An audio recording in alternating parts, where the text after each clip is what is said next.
Dear students of class 8th,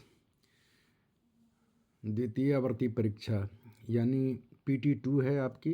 22-23 का question paper मैं डाल रहा हूँ संस्कृत का, और ये टाइमिंग आपको पता ही है 1 आवर 30 मिनट्स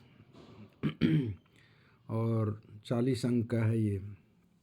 तो बच्चों ध्यान देना, ये मैं पेपर के साथ साथ आंसर भी मैं लिख चुका हूँ। इसमें से अधिकांश प्रश्न आपके रहेंगे PT2 में, और ज़्यादा से ज़्यादा मुझे उम्मीद है कि आप लोग अच्छे करेंगे, जैसा कि 7th के बच्चों ने किया है, 6 के बच्चों ने किया है। तो आप भी ज़रूर अच्छा नंबर ले आएंगे इसको ध्यान से करेंगे। और पैसेज के अलावा जो बुक की चीज़ें हैं इम्पोर्टेंट हैं, उन सारी चीज़ों को इसमें भेज रहा हूँ, आप लोग ध्यान से पढ़ेंगे। सबसे पहले छात्र नाम, तो आप अपना नाम लिखेंगे। अनुक्रमांक का मतलब होता है रोल नंबर। कई बार स्टूडेंट्स क्लास में पूछने लगते हैं कि सर इसमें क्या लिखना है, अनुक्रमांक अर्थ क्या होता है, तो मैं बता देता हूँ। इसको रोल नंबर कहते हैं, और रोल नंबर यहाँ भरना होगा, दिनांक भरना होगा, परीक्षकस्य हस्ताक्षरम और निरीक्षकस्य हस्ताक्षरम। तो निरीक्षकस्य हस्ताक्षरम के पास जो इन्विजिलेटर आपकी ड्यूटी करता होगा वहाँ पर करेगा, और जो कॉपी चेक करेगा वो परीक्षकस्य हस्ताक्षरम के जगह पर करेगा। तो बच्चों देख लीजिए, ये प्रश्न फर्स्ट है जिसमें अधोलिखित गद्यांश है, जिसको कहते हैं कि अधो दत्तम प्रत्येकम अनुच्छेदम पठत प्रश्नान च उत्तरम, यानी नीचे दिए गए पैसेज को पढ़ करके आपको उत्तर लिखनी है। तो ये पैसेज है। पैसेज के अब जैसे इसमें पूछ रहा है कि रामायणम कस्य रचना, रामायण किसकी रचना है, तो ये वाल्मीकि की है, तो वाल्मीकि रचना। कस्य रचना, तो वाल्मीकि है, क्योंकि वन वर्ड में ये एक पदेन उत्तरत का मतलब है कि एक पद में उत्तर देना है, इसलिए वाल्मीकि लिखना है। इसके बाद है ऋषि वेद व्यास कस्य रचयिता। ऋषि वेद व्यास किसके रचयिता हैं, तो महाभारत के रचयिता हैं। तो देख लीजिए उसमें महाभारत लिखा हुआ है, महाभारतस्य रचयिता ऋषि वेद व्यास। तो क्लियर है कि यहाँ पर महाभारतस्य हो जाएगा।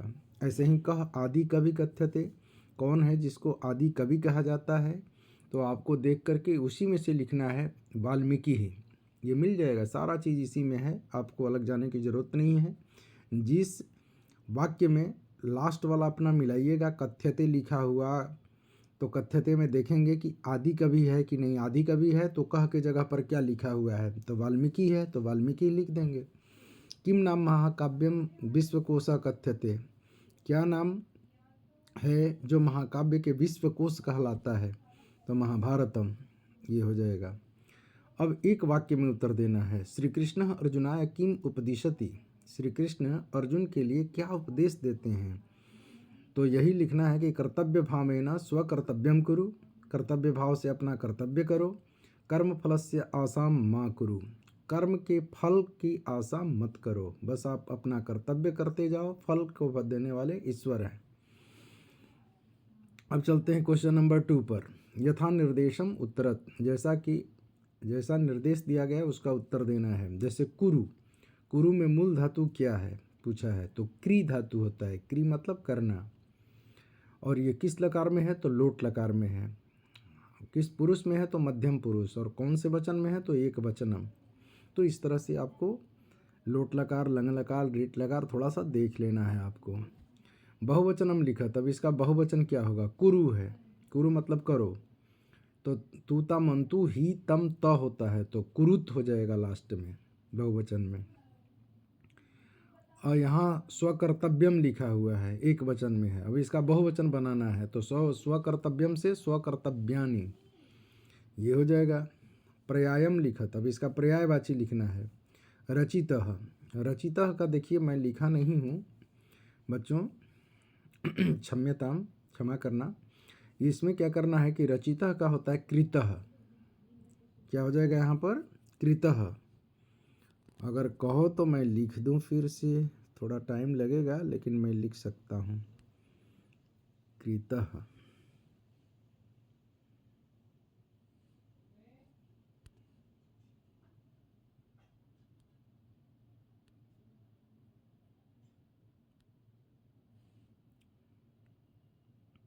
और यहाँ पर छूट गया, रचितः का हो जाएगा ऐसे कृतः,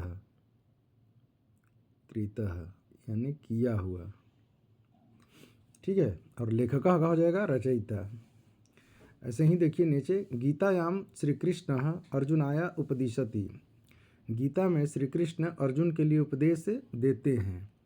इति वाक्य, इस वाक्य में कर्तृपदम किम, इसमें कर्ता पद कौन है? तो श्री कृष्ण है, क्योंकि गीता में अर्जुन के लिए उपदेश जो देते हैं वो कौन देने वाले हैं? तो श्री कृष्ण है, तो श्री कृष्ण कर्ता हुए।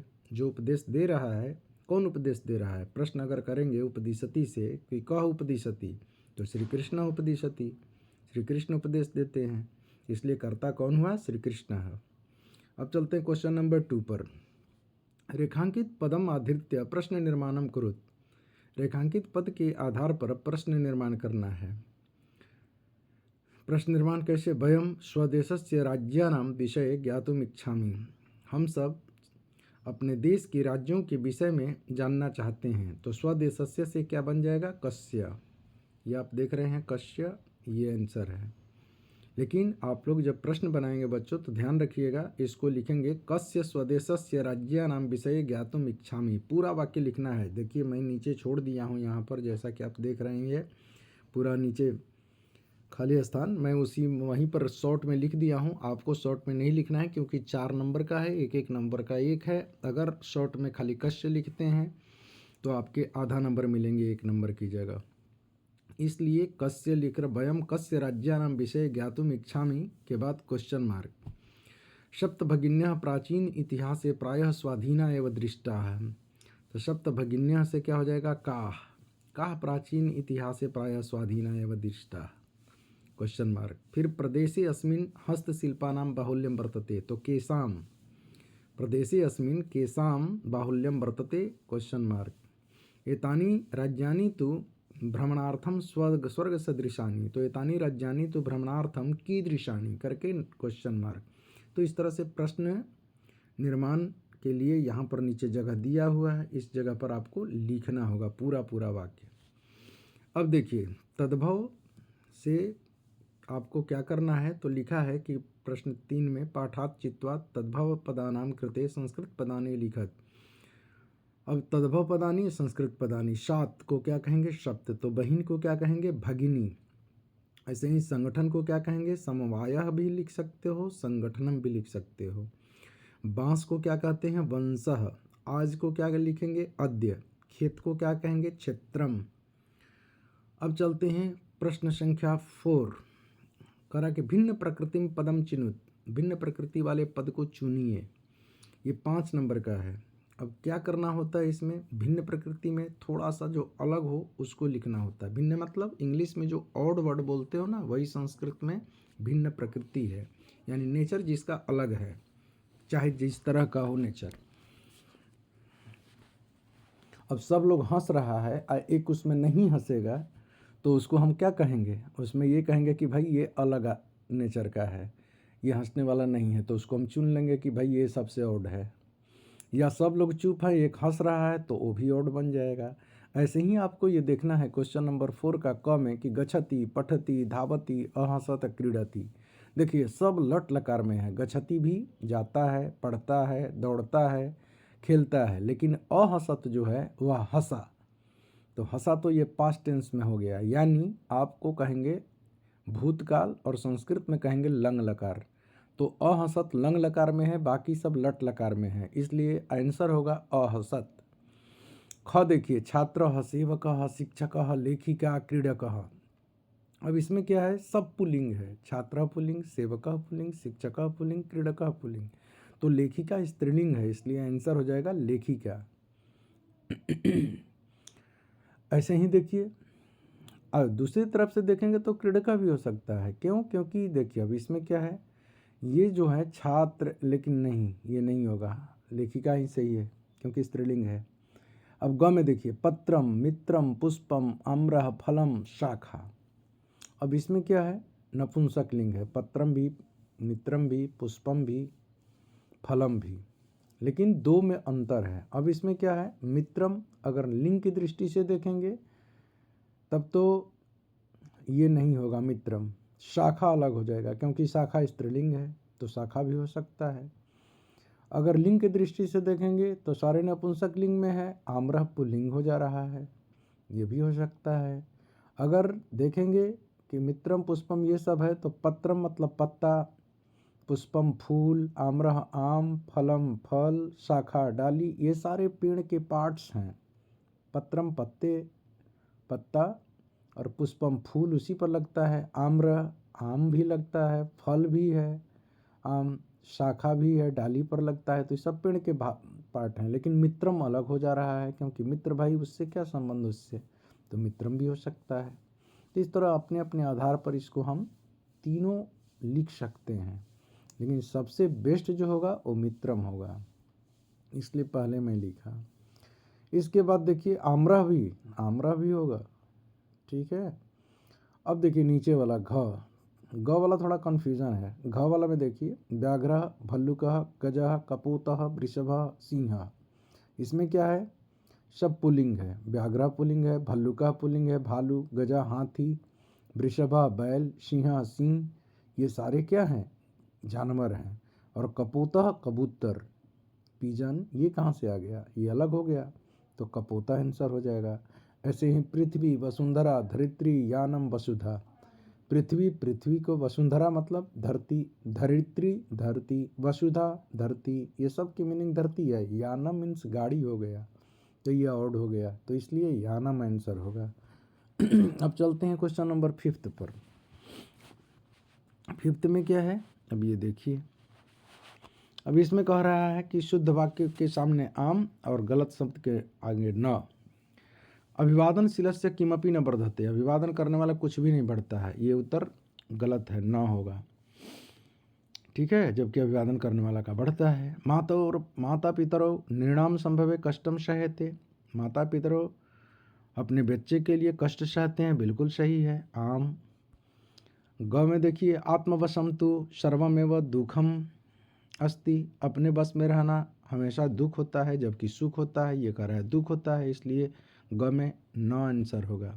घ ये न पितरौ आचार्य च संतुष्टा, जिससे माता पिता, पितरौ मतलब माता पिता और आचार्य संतुष्ट हो जाते हैं, तस्य सर्वम तपः समाप्यते, वहाँ पर सारे तप समाप्त हो जाते हैं, तो बिल्कुल सही है, आम हो जाएगा।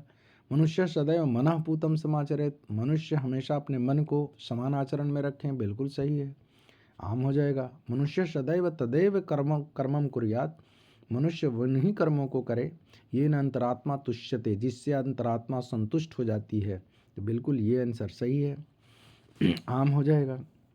अब चलते हैं मंजूषात चित्वा उचित वाक्येन वाक्य पूर्ति ही कुरुत, अब इससे चुन करके वाक्य पूर्ति करनी है। क्वेश्चन नंबर 6 में तयोः, तो तयोः प्रियम कुर्यात्, तो नित्यम प्रियम कुर्यात्। अब देखिए यहाँ पर यादृशम और तादृशम, ये देख रहे हैं ना, ये तादृशम है तो आगे यादृशम भरना है। यादृशम कर्मम करिष्यसि, जैसे काम करोगे, तादृशम फलम प्राप्स्यसि, वैसे ही फल पाओगे। पढ़े हो ना गीता में कि जैसा कर्म करोगे फल देगा भगवान, बस वही चीज़ है यहाँ। वर्ष शतई रपि, वर्ष शतई के बाद अपि हो जाएगा। निष्कृतः न कर्तुम शक्यता, 100 वर्षों में भी अपने ऋण को चुका नहीं सकते, माता पिता के ऋण को। तेषु एव हो जाएगा, तेषु एव त्रिषु तुष्टेषु तपः समाप्यते, तीनों के संतुष्ट हो जाने पर सारी तपस्याएं समाप्त हो जाती है, तो तेषु एव होगा। ऐसे ही देखिए यहाँ पर यथा है और यहाँ पर तथा है, ये एक साथ आता है, यथा तथा। तो यथा राजा तथा प्रजा, जैसी राजा वैसी प्रजा, जैसा राजा वैसी प्रजा। यावत सफला न भवती, अब यहाँ पर यावत और तावत होता है एक साथ। यावत मतलब जब तक सफल न ही होते हो तब तक परिश्रमम करो, परिश्रम करो, तो इस तरह से ये अव्यय से भर देंगे। क्वेश्चन नंबर 7 पर चलिए। संस्कृत भाषायाम वाक्य प्रयोगम करो, तो इसमें वाक्य बनाना है बच्चों। देखिए बिल्कुल मैं सिंपल वाक्य बनाया हूँ। विद्या तो विद्या विनयम ददाति, तपः तो पार्वती तपः करोति, समाचरेत मनः पूतं समाचरेत, बस हो गया। परितोषः कः परितोषः भवति, कौन संतुष्ट होता है। नित्यम नित्यम ईश्वरम भज, प्रतिदिन ईश्वर को भजो। अब चलते हैं प्रश्नों के एक पद में उत्तर देना है। निर्णाम संभवे कौ क्लेशम सहते, तो माता पितरो, कस्मात् नीति नवनीतम पाठः कस्मात् ग्रंथात संकलितः। नीति नवनीतन पाठ कहाँ से संकलित किया गया है? तो बस ये मनुस्मृति है, मनुस्मृति से लिया गया है। कीदृशम जलम पीबेत, ख में तो वस्त्रपूतम जलम पीबेत, वस्त्र से छानकर जल पिए। अस्माकम देशे कति केंद्र शासित प्रदेशा सन्ति, हमारे देश में कितने केंद्र शासित प्रदेश हैं? तो 7 हैं। तो लिखेंगे अस्माकम देशे सप्त केंद्र शासित प्रदेशा सन्ति। भगनी सप्त भगनी प्रदेश एक उद्योग सर्व प्रमुख, कह रहा है कि सप्त भगनी प्रदेश में कौन सा सबसे ज़्यादा प्रमुख उद्योग है? तो वंश उद्योग है। तो इस तरह से बच्चों ये आपका प्रश्न का उत्तर ख़त्म हो रहा है। ठीक है, और आप आराम से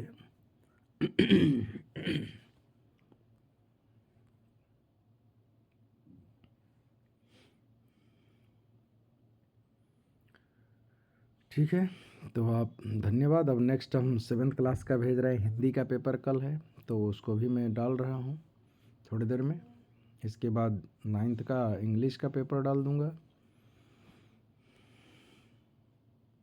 धन्यवाद।